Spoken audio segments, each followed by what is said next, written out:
श्री स्वामी समर्थ. जर तुम्ही अपत्य प्राप्तीचे मार्ग किंवा मुलगी किंवा मुलगा होण्याची खात्रीशीर आध्यात्मिक उपाय जाणून घेण्यास उत्सुक असाल तर हा व्हिडिओ पूर्ण पहा. व्हिडिओमध्ये आम्ही विविध आध्यात्मिक उपाय अपत्य प्राप्तीसाठी सांगितले आहे. अपत्य प्राप्ती हा प्रत्येक जोडप्यासाठी सर्वात मोठा आनंद असतो. ज्यांना हा आनंद म्हणजेच मुलगी किंवा मुलगा सहजपणे मिळतो ते जगातील सर्वात भाग्यवान लोकांपैकी असतात. जे कोणत्याही कारणामुळे हा आनंद मिळू शकत नाहीत ते या कमतरतेचे दुःख आपल्या हृदयात बाळगतात आणि मुलगी किंवा मुलगा होण्यासाठी विविध पद्धती उपाय अवलंबतात. इथे आम्ही तुम्हाला अपत्य प्राप्तीच्या खात्रीशीर उपायाबद्दल सांगणार आहोत, जे अवलंबल्यास तुमची ओटी भरेल आणि तुम्हाला अपत्याची प्राप्ती होईल. ज्योतिषशास्त्रीय दृष्टिकोन. कुंडलीतील पाचवे घर संतती आणि संबंधित घटकांचे प्रतिनिधित्व करते. पाचवे घर आणि पाचव्या घराचा स्वामी म्हणजेच गुरु तुमच्या जीवनातील संततीशी संबंधित कृती दर्शवतात. प्रजोत्पादनामध्ये गुरुला एक प्रमुख घटक मानला जातो. या व्यतिरिक्त प्रजोत्पादनासाठी लग्न कुंडलीतील 9व्या घराच्या आणि त्याच्या स्वामीच्या स्थितीचे देखील विश्लेषण केले जाते. नवमाश कुंडलीतील 5व्या घराचा स्वामी आणि 9व्या घराचा स्वामी तसेच सप्तमाश कुंडलीतील लग्नाचा स्वामी आणि 5व्या घराचा स्वामी हे संततीशी संबंधित माहिती दर्शवतात. जर 5व्या घराचा स्वामी 5वे घर आणि गुरु हे क्रूर ग्रहांच्या अशुभ प्रभावाखाली असतील तर प्रजोत्पादनास विलंब होऊ शकतो. उदाहरणार्थ, शनीच्या अशुभ प्रभावामुळे संततीस विलंब होऊ शकतो आणि संततीचा अभावही होऊ शकतो. मंगळ आणि केतूच्या नकारात्मक प्रभावामुळे शारीरिक त्रास होऊ शकतो. राहू आणि केतू संततीशी संबंधित नकारात्मक कर्मे दर्शवतात.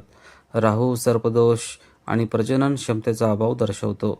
राहू गुरुवर किंवा 9व्या स्थानावर प्रभाव टाकून पितृदोष निर्माण करतो, ज्यामुळे संतती होणे कठीण होऊ शकते.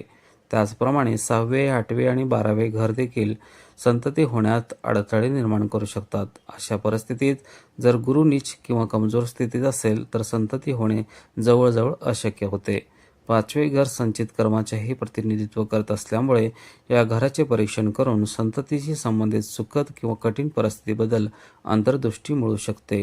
गर्भधारणेसाठी ज्योतिषीय उपाय. खालील उपायांचा अवलंब करून तुम्ही अपत्य प्राप्तीमध्ये अडथळा आणणाऱ्या ज्योतिषीय समस्येवर मात करू शकता. पंचमेशचा प्रभाव वाढवा. जर लग्न कुंडलीत पंचमेश पीडित असेल तर त्याची पूजा करा. यामुळे त्याचे नकारात्मक परिणाम कमी होतील आणि सकारात्मक प्रभाव वाढेल. गुरु प्रसन्न करा. गुरुची पूजा करणे हा अपत्य प्राप्तीसाठी एक सोपा उपाय आहे, कारण गुरुच्या दुर्बलतेमुळे कधीकधी अपत्य प्राप्ती होत नाही. अशा परिस्थितीत अपत्य प्राप्तीमधील मुख्य घटक असलेल्या गुरुची पूजा करून त्याचा प्रभाव वाढवा. गुरुवारी गुळदान केल्याने देखील अपत्य प्राप्तीचा आशीर्वाद मिळतो. तसेच गुरुवारी गरिबांमध्ये गुळ वाटा. गुरुला बलवान करण्यासाठी या 2 मंत्राचा जप करा. देवनाच ऋषीनाच गुरु कांचन सनिभ वृद्धिभूत त्रिलोकेश तम नमामि बृहस्पतीम. ओम ग्राम ग्रीन ग्रौम सह गुरुवे नमः. ह्रीम गुरुवे नमः. ब्रीम बृहस्पते नमः. नवग्रह पूजा. नवग्रहांना प्रसन्न करण्यासाठी तुम्ही घरी किंवा मंदिरात हवन आणि अभिषेक करू शकता. असे केल्याने सर्व ग्रहाचे नकारात्मक प्रभाव दूर होतात आणि जीवनात सकारात्मकता वाढते, ज्यामुळे शुभ परिणाम मिळतात. या पूजेमुळे संतती होण्यातील अडथळे दूर होतील. मुलगा किंवा मुलगी होण्याच्या प्रक्रियेत नवग्रह पूजेला विशेष महत्त्व आहे. नवग्रहांना प्रसन्न करण्यासाठी यंत्राची स्थापना करा. राहू केतू पूजा. कुंडलीतील राहू आणि केतूची स्थिती आणि इतर ग्रहांशी असलेले त्यांचे संबंध देखील संतती होण्यास अडथळे निर्माण करतात. राहू आणि केतू हे आपल्या जीवनातील अनेक समस्यांसाठी जबाबदार असलेल्या कर्मांचे प्रतिनिधित्व करतात. अनपेक्षित घटना, शुभ आणि लाभदायक प्रयत्नांना होणारा विलंब, दुर्दैव आणि दुःखद परिस्थिती हे सर्व राहू आणि केतूच्या नकारात्मक प्रभावाचे परिणाम आहेत. राहू आणि केतू यांना पुढील जन्मात वाईट कर्माचे फळ मिळतात.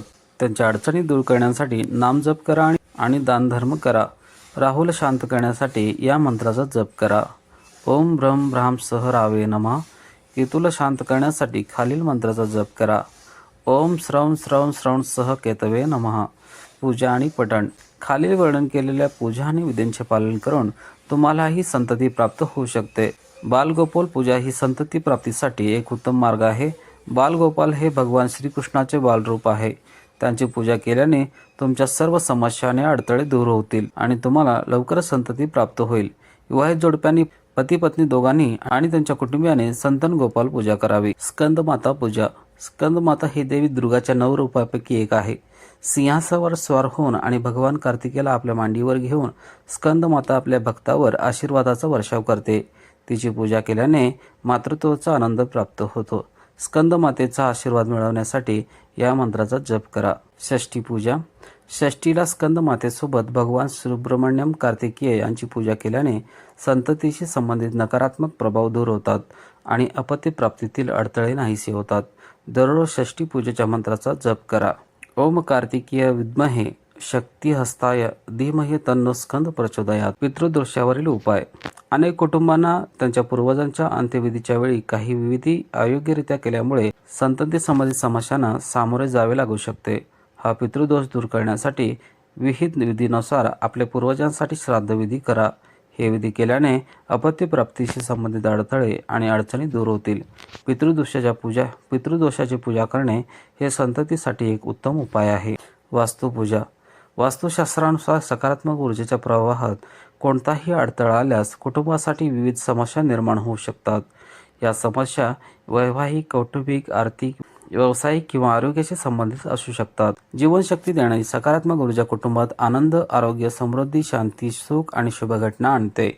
या ऊर्जेच्या प्रवाहात कोणताही अडथळा आल्यास वास्तुदोष निर्माण होतो, ज्यामुळे आजारपण, भांडणे, अशांती, आरोग्याच्या समस्या, पती-पत्नीमधील कलह, नोकरीतील असमाधान, शुभकार्यामध्ये विलंब इत्यादी समस्या उद्भवू शकतात. वास्तुयंत्रासह वास्तु निवारण पूजा केल्याने हे सर्व दोष दूर होतात, ज्यामुळे विवाहित जोडप्यामधील प्रेम वाढते, कुटुंबात प्रेम आणि सलोख्याची भावना निर्माण होते, आर्थिक स्थिती सुधारते आणि करिअरमधील प्रगती, विवाह आणि संतती इत्यादी शुभ घटना घडतात. संततीच्या समस्येवर उपाय म्हणूनही वास्तुपूजेला मोठे महत्त्व आहे. गर्भगौरी रुद्राक्ष देवी गौरी आणि तिचा पुत्र भगवान गणेश यांचे प्रतीक आहे. गौरीशंकर रुद्राक्षाप्रमाणे गर्भगौरी रुद्राक्षाचेही 2 भाग असतात. पहिला भाग दुसऱ्या भागापेक्षा लहान असतो. मोठा रुद्राक्ष देवी गौरी किंवा पार्वतीचे प्रतीक आहे, तर लहान रुद्राक्ष भगवान गणेशाचे प्रतीक आहे. ज्या स्त्रियांना गर्भपाताची भीती वाटते आणि ज्या मातृत्वाचा आनंद अनुभवण्यास उत्सुक आहेत त्यांच्यासाठी ही अत्यंत फायदेशीर आहे. गर्भगौरी रुद्राक्ष धारण केल्याने जीवनात आनंद आणि समाधान येऊ शकते. यामुळे स्त्रियांना मातृत्वाचा आनंद मिळतो. प्राचीन ग्रंथानुसार गर्भगौरी रुद्राक्ष अत्यंत शुद्ध असून त्यातून सकारात्मक ऊर्जा उत्सर्जित होते. ज्या स्त्रिया गर्भवती होऊ शकत नाहीत किंवा ज्यांना गर्भपाताची भीती वाटते त्या हे धारण करू शकतात. हे आई आणि मुलामधील नाते देखील दृढ करते. गर्भधारणेसाठी गर्भगौरी रुद्राक्ष धारण करणे फायदेशीर मानले जाते. आपल्या पूजास्थानी गर्भगौरी रुद्राक्ष स्थापित करणे आणि 108 वेळा ओम नमः शिवायचा जप करणे देखील लाभदायक आहे. व्हिडिओला नक्की लाईक करा, शेअर करा आणि उमाशेखर राष्ट्र चॅनलला सबस्क्राईब करायला विसरू नका आणि कमेंटमध्ये ओम नमः शिवाय लिहा.